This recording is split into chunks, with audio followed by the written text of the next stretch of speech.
Welcome to speedearning.com। दोस्तों, मैं पंकज जैन आज के वीडियो में एक सबसे बड़े सवाल का जवाब देने वाला हूँ।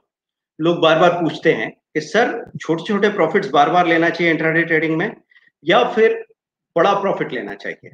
और इस बात में बहुत कन्फ्यूज़ होते चले जाते हैं। तो हम बात कर रहे हैं कि हमको क्या करना चाहिए? कभी-कभी ऐसा हो सकता है निफ्टी के फ्यूचर में आप काम कर रहे हो या फिर स्टॉक फ्यूचर में आप काम कर रहे हो और सुबह के ट्रेडिंग सेशन में आपने 2-3 हज़ार रुपया कमाया, बाहर हो गए। निफ्टी के फ्यूचर में आपको 1000-1200 रुपया मिला और आप बाहर हो गए। लेकिन शाम तक आपने क्या देखा, निफ्टी में मूवमेंट आ गया करीब 100 पॉइंट्स का और आपको दिखता है कि हमने तो 1000 रुपया लिया, अगर रुकते तो 8000 रुपया मिल सकता था। स्टॉक फ्यूचर के केस में भी यही बात है, 2-2500 रुपए आप लेके बाहर आ गए, शाम तक अगर रुकते तो हो सकता है 30,000 भी आपको मिल जाते। तो स्टॉक मार्केट में ऐसा कहा जाता है कि हम बेच के भी पछताते हैं, नहीं बेच के भी पछताते हैं। मतलब आदमी अगर खुश होना नहीं सीखे तो यहाँ कभी भी खुश नहीं हो पाएगा। सुबह-सुबह उसने 1 घंटे की ट्रेडिंग में 4000 रुपए बना लिए। लेकिन शाम तक वो क्यों रोने लगा? क्योंकि उसको लग रहा है कि नहीं बेचता तो 40,000 रुपए मिल जाते। तो यहाँ पे हमको एक क्लियर बात दिमाग में रखनी है। क्या बात दिमाग में रखनी है कि शुरुआत में आप छोटे-छोटे प्रॉफिट बुक करेंगे। क्योंकि शुरुआत में आपको अपना कॉन्फिडेंस इकट्ठा करना है। शुरू में आप वेदरिंग ज़्यादा झेल नहीं सकते। वेदरिंग किसको कहता हूँ मैं? कि आप प्रॉफिट में थे, 2000 रुपए प्लस थे और अचानक से स्टॉप लॉस हिट हो गए और 3000 रुपए माइनस हो गए।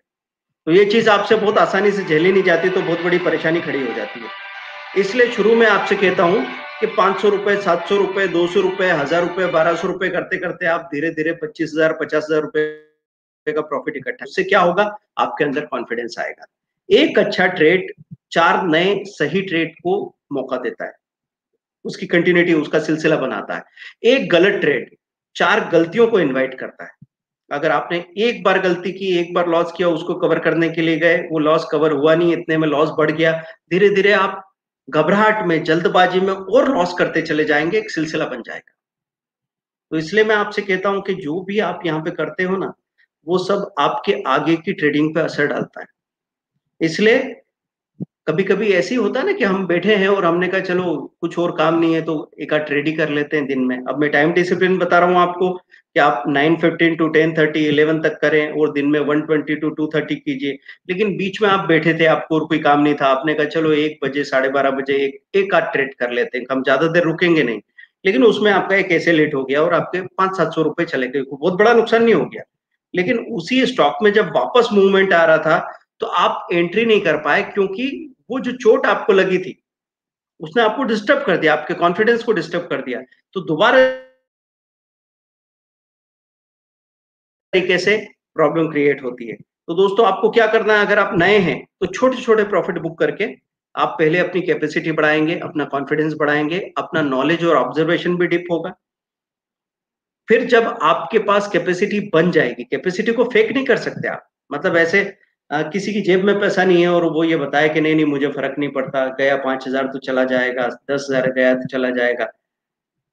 ऐसी बात ज़्यादा दिन तक चलेगी नहीं। काठ की हांडी अगर आप चढ़ाएँगे आग पे तो जल जाएगी, बार-बार नहीं चढ़ेगी। तो आपकी असली कैपेसिटी होनी चाहिए। असली कैपेसिटी कैसे होती है? अगर मेरे तो मुझे फ़र्क नहीं पड़ेगा। अगर मैंने इस बाज़ार से 50,000 रुपए इकट्ठा कर लिया, उसमें से 5,000 का एसएल चला जाए तो मुझे प्रॉब्लम नहीं होगी। लेकिन मेरी जेब में से मेरी 10,000 रुपए जाएँगे तो मैं पूरा हिल जाऊँगा। पहले छोटा-छोटा प्रॉफिट इकट्ठा करेंगे, उसके बाद में बड़े प्रॉफिट के बारे में सोचेंगे और बड़े प्रॉफिट को रोज़-रोज़ नहीं माँगना है। अगर आपके पास कोई लॉजिकल कारण है, पहले तो अनुभव हो गया, ठीक है? दूसरी बात, आपने देखा कि बहुत दिनों से करेक्ट हो गया था ये स्टॉक, आज चलने की कोशिश कर रहा है। तो किसी दिन आपने देखा कि वीकली ब्रेकआउट हुआ है, हाई टूटा है, तब आप कहेंगे कि नहीं, आज के दिन में ज़्यादा देर वेट करूँगा और एक स्टॉप लॉस अपने हाथों से दे रहा हूँ। 3000 रुपए का स्टॉप लॉस दे रहा हूँ ताकि मुझे 15,000 रुपया मिल सके। तो आपको डेफ़िनेटली मिल जाएगा, लेकिन उसके ठीक बाद आपको भूल जाना होगा उसको। प्रॉब्लम क्या होती है, हम ऊपर तो चढ़ जाते हैं, लेकिन वापस अपने रेगुलर लेवल पे, नॉर्मल लेवल पे उतर के आ नहीं पाते। हमको प्रॉफिट का हैंगओवर हो जाता है। एक दिन अगर आपने 50,000 1 लाख रुपया कमा लिया, तो आप सोचोगे कि बार-बार वही पैसा मिलता रहेगा। नहीं, वो एक बार का ट्रेड होता है। हमेशा महीने में, निफ्टी में, बैंक निफ्टी में, किसी स्टॉक फ्यूचर में, किसी स्टॉक ऑप्शन में एक दिन इतना बड़ा प्रॉफिट आता है कि वो महीने भर का भी टारगेट पूरा कर दे। अभी इसी महीने भारतीय एयरटेल में 10 रुपए का जो कॉल था वो 40 रुपीज पे किया। मतलब ये समझ लो 18,000 रुपए के इन्वेस्टमेंट पे कोई कितना कमा रहा था? 54,000 कमा रहा था। 200 से 300% का प्रॉफिट कमाने का चांस था, लेकिन आपको पहली फुर्सत में इसको भूल जाना होगा। अगर आप रोज-रोज अगले दिन ये सोच रहे हो 2,000 रुपए मिल रहे हैं, रुको अभी और आएगा प्रॉफिट, रुको अभी और आएगा प्रॉफिट, तो बार-बार आपके स्टॉप लॉस हिट होंगे। 2-3 बार स्टॉप लॉस हिट हो गए, तो रिएक्शन में एक आध बार आप कहोगे चलो एसएल लगाऊँगा ही नहीं, एसएल हमको धोखा दे के जा रहा है बार-बार।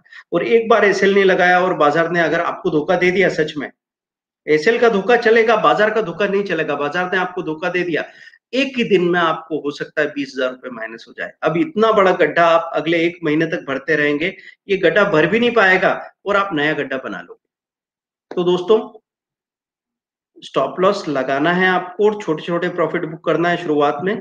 और कोई कारण हो, किसी स्टॉक में आपकी कन्विक्शन हो, स्टडी हो और आपको पता लगे कि बहुत गिरावट के बाद में, बहुत दिनों के बाद इसने अपना पॉजिटिव ब्रेकआउट दिखाया वीकली, तब आपको पोजीशन बनानी चाहिए। उस वक़्त आपको बड़ा प्रॉफिट मिल जाएगा, लेकिन वो बड़ा प्रॉफिट हफ्ते में एक बार ही डिमांड कीजिए, तो आप ज़्यादा अच्छे से पैसा बना पाएँगे।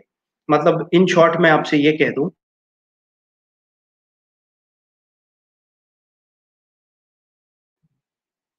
और बड़े-बड़े प्रॉफिट बनाओ, ये अल्टीमेटली सबसे अच्छा तरीका होगा, क्योंकि उसमें गलती होने के, इम्पल्सिव होने के चांसेस कम होते हैं। लेकिन शुरुआत में वो कन्विक्शन डेवलप करने के लिए आपको मार्केट में ज़्यादा इन्वॉल्व होना पड़ता है। तो आप छोटे-छोटे वॉल्यूम पे काम करते हो, गलतियाँ करते हो, प्रॉफिट बुक करते हो, लॉस बुक करते हो, सीखते हो, समझते हो, धीरे-धीरे आपको यकीन होता है। आप जो कुछ भी हमसे सीखने आते हैं ना, अब जैसे आपने हमारा वीडियो देख लिया या आपने हमारा 6 मंथ का क्लास ले लिया। 1 मंथ का क्लास में तो अब टाइम और सीट्स अवेलेबल नहीं है। तो 6 मंथ का क्लास आपने ले लिया, तो जो चीज़ें आप सुनेंगे ना, हमारे वही वीडियो, हमारी वही क्लासेस को जब दोबारा रिकॉर्डिंग में आप सुनेंगे, तो 1 महीने के एक्सपेरिमेंट के बाद, रियल एक्सपीरियंस के बाद में आपको उसी लेक्चर में से और गहरी बातें समझने में आएगी। तो ऐसी चीज़ें काम करती है। एक तो होता है इन्फॉर्मेशन, एक बात जो हम आपसे कह रहे हैं कि ऐसा-ऐसा होता है, फिर आप जाते हैं, फिर आप वहाँ पे रियल मार्केट में एक्सपेरिमेंट करते हैं, वो फिर आप वो देखते हैं कि हम जो कुछ आपको बता रहे हैं उसके पीछे वजह क्या है। और हम शुरू में तो आपको गलत नज़र आएँगे, ये भी हो सकता है। कि जैसे आपसे कहा हमने एसएल लगा लो, आप एसएल हिट हो गया और फिर वो शेयर भाग के ऊपर चला गया। तो आपको लगा एसएल नहीं होता तो आज 10,000 रुपए मिल जाते। सर ने कहा एसएल लगा दिया और देखो हमको 1,000 माइनस हो गया। लेकिन जब आपको दिखेगा कि वही स्टॉक 10% नीचे चला गया तो फ्यूचर में 1 लाख रुपया जा सकता था। वही निफ्टी का फ्यूचर 300 पॉइंट नीचे चला गया तो आपको पता लगेगा कि 1,000-1,500 रुपए दे के बाहर आ गए, हम छूट गए, नहीं तो 25,000 रुपए में माइनस हो सकते थे। तो धीरे-धीरे आपको हमारी बातें समझ में आती चली जाएगी। तब तक मैं आपको कहूँगा कि आँख मूंद के हम पे भरोसा करने की बिल्कुल भी ज़रूरत नहीं है दोस्तों। आपको करना क्या है, जो कुछ भी बताया गया हो, उस पे संदेह करो, उस पे डाउट करो और फिर छोटे वॉल्यूम में एक्सपेरिमेंट करो। और एक्सपेरिमेंट करते-करते अगर वो बात आपको सही दिखने लगे तब आप काम करो। तो आज के पूरे वीडियो का सार क्या था? सार ये था कि मुझे शुरू में छोटे-छोटे प्रॉफिट बार-बार बुक करना चाहिए। एक बार का बड़ा प्रॉफिट की कहानी आपको अट्रैक्ट तो करती है। आपको कोई अगर बोले कि मैंने तो एक दिन में 1 लाख रुपया कमाया था, तो कोई भी आदमी जो 1000, 1200, 1500 रुपए कमा रहा है, उसका दिमाग खराब हो जाएगा। वो कहेगा कि अरे यार ये क्या चक्कर है, हम तो 1000, 1200 रुपए कमाते, 1500 कमाते, कोई आदमी कह रहा है 1 लाख रुपया कमाया। अब ये 1 लाख रुपए वाले की कहानी अगर आपको सुनना है, तो उससे कहो पूरी कहानी समझाओ भाई। 1 लाख रुपया अगर आपने कमाया है, किस दिन कमाया? अगले दिन कितने दिन तक आप उसको कंटिन्यू कर पाए, मेंटेन कर पाए? तो आपको पता लगेगा कि 1 लाख रुपए कमाने वाले आदमी ने किसी दिन बाज़ार ने सपोर्ट किया तो उसने पैसा बनाया, झूठ नहीं बोल रहा है। अगले दिन उसको जब 5,000 मिल रहे थे उसने नहीं लिए। फिर और अगले दिन वेट किया रिकवरी के लिए, 8,000 माइनस हो गए। एक दिन उसने स्टॉप लॉस नहीं लगाया, तो उसके 15-20,000 चले गए। फिर वो ठिकाने पे आ गया और धीरे-धीरे छोटा-छोटा ट्रेड करने लगा। तो कभी 1000 प्लस, कभी 1200 माइनस, कभी 1500 प्लस, कभी 2,500 माइनस, ऐसे चलता रहा। 10 दिन के बाद जब हिसाब लगाया, तो क्या पता लगा कि अब नेट प्रॉफिट ब्रोकरेज टैक्सेस काट के बचा है 30,000 रुपए। तो दिन का 3,000 रुपया पर डे हो रहा है। तो ऐसे में हम शुरू से ही 4,000 रुपया पर डे कमाने को, 5,000 रुपया पर डे कमाने को राज़ी होते तो बेटर होता ना। वो 1 लाख रुपया एक दिन का हमको देखने को बहुत बड़ा दिख रहा था, लेकिन नेट प्रॉफिट कम था। बस इसी बात को समझ लेना कि मेरे कंट्रोल के साथ अगर मैं आधा % भी कमाऊँ रोज़ का और इसको मेंटेन कर सकूँ, तो साल में मैं 125% कमाऊंगा। और तीर तुक्के में बाजार के चांस की वजह से किसी दिन आप 1.5 लाख रुपए भी कमा लो, तो वो आपकी स्किल नहीं है जिसको आप रिपीट कर सको। तो by the end of the year आपको पता लगेगा कि आए होंगे किसी दिन आपको अपने कैपिटल का 20%, 25%, 50% या 100% भी प्रॉफिट, लेकिन by the end of the year अगर आपको ऐसा दिख रहा है कि टोटल उसमें से 30% बचे हैं, तो आप हर रोज का 0.1% ही कमा पा रहे हैं। तो दोस्तों ये वाली बात समझते समझते बहुत टाइम लग जाता है। ये बहुत अनुभव की बात कर रहा हूं मैं। शुरू में मैंने आपके सब दिमाग में जो जो सवाल उठते हैं, जवाब उठते उसका मैं देता हूं आपको। और वो धीरे धीरे जैसे जैसे आप श्रद्धा और सबूरी, जो साईं बाबा का प्रिंसिपल है, वो रख के अगर काम करते रहेंगे ना, तो स्टॉक मार्केट में भी आप सक्सेसफुल हो जाएंगे। श्रद्धा किस बात की? मैं जो कुछ बता रहा हूँ उसके पीछे क्या वजह है? मुझे तो कोई फायदा नहीं है, तो हो सकता है सही बात कर रहा हूँ जो आपके लिए फायदेमंद होगी। दूसरी बात, उसी बात को थोड़े दिन तक लगातार मान के काम करते रहिए, तो सब्र रखते रखते आपको ये समझ में भी आ जाएगा कि जो कुछ धीरे धीरे चलने की बात हम कर रहे थे वो क्यों कर रहे थे। कि हमने कहा 40 की स्पीड पे चलो, कोई आदमी 120 की स्पीड पे गया, हम पहुंच रहे हैं 1-1.5 घंटे में, वो पहुंच गया 20 मिनट में। एक दिन आपको लगा आप हार गए, दूसरे दिन आपको लगा आप हार गए, तीसरे दिन पता लगा उसका एक्सीडेंट अगर होता है तो वो जिंदगी से हार जाएगा, आप जिंदा रहोगे और आप बहुत खुश रहोगे। क्या सोच के खुश रहोगे? कि जिंदा होना सबसे बड़ी बात है। मार्केट में भी जिंदा रहना सबसे बड़ी बात है। धीरे धीरे आपको समझ में तो सब कुछ आ जाएगा, इस रास्ते पे कैसे चलते हैं समझ में सबको आ जाता है, लेकिन वो अपनी टांगे खो देते हैं। मतलब आपको पूरा अनुभव मिल जाता है, नॉलेज मिल जाता है। ऐसी एक कहावत है ना यहाँ पे कि जब आप आते हैं आपके पास पैसा होता है, अनुभव नहीं रहता है। जब आप जाते हैं आपके पास अनुभव खूब सारा होता है, लेकिन पैसा खत्म हो जाता है। तो दोस्तों इससे बचना, सीखने की कोशिश कीजिए। जो भी आप सीख सकते हैं, speedearning.com पे जाइए। stockforexports.com नई वेबसाइट है जहां पेमेंट करके डायरेक्ट वहीं वॉच कर सकते हैं आप वीडियोस को, वो आपके पास अवेलेबल रहेगा। हमारा इंस्टाग्राम, फेसबुक, ट्विटर, कोरा सभी पे जाइए, क्वेश्चन के आंसर पढ़िए, बहुत इंटरेस्टिंग है, अपलोड कीजिए उसको। और अपनी तरफ से क्वेश्चन भी पूछ सकते हैं, उस क्वेश्चन का डिटेल आंसर हम करेंगे। Thank you very much. Call कीजिए, जो भी जानकारी आपको चाहिए व्हाट्सएप कीजिए किसी भी कोर्स के डिटेल के लिए। Thank you very much. 8 नवंबर को 2 से 3 बजे एक मिनी कोर्स कर रहे हैं हम, कैप्सूल कोर्स से भी छोटा कोर्स, 199 अर्ली बुकिंग हो रही है, सिर्फ 199। और उसमें हम स्टॉक मार्केट, कमोडिटी, करेंसी की 10 मिनट डेली स्ट्रेटेजी डिस्कस करेंगे।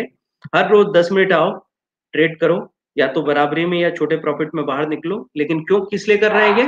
ताकि आपको कॉन्फिडेंस हो जाए कि बाजार में कोई भूत नहीं बैठा हुआ है जिससे आप डर रहे हैं। आप जाइए, देखिए, ठीक लगे तो धीरे धीरे कदम बढ़ाइए। यही तरीका होता है किसी भी जगह आगे जाने का। स्टॉक मार्केट में ये सुविधा है कि आप बहुत छोटे कदमों से भी शुरुआत कर सकते हैं। आपके पास अगर 2000 रुपए की कैपिटल है तो भी आप काम शुरू कर सकते हैं। वो भी नहीं है तो पेपर पे भी हिसाब रख के, ट्रेड करके, पेपर पे लिख लिख के भी आप ये देख सकते हो कि आपके निर्णय सही है कि गलत है। ऐसे करके भी मार्केट का पूरा नॉलेज आप जुटा सकते हैं। www.speedearning.com। Bye, thank you.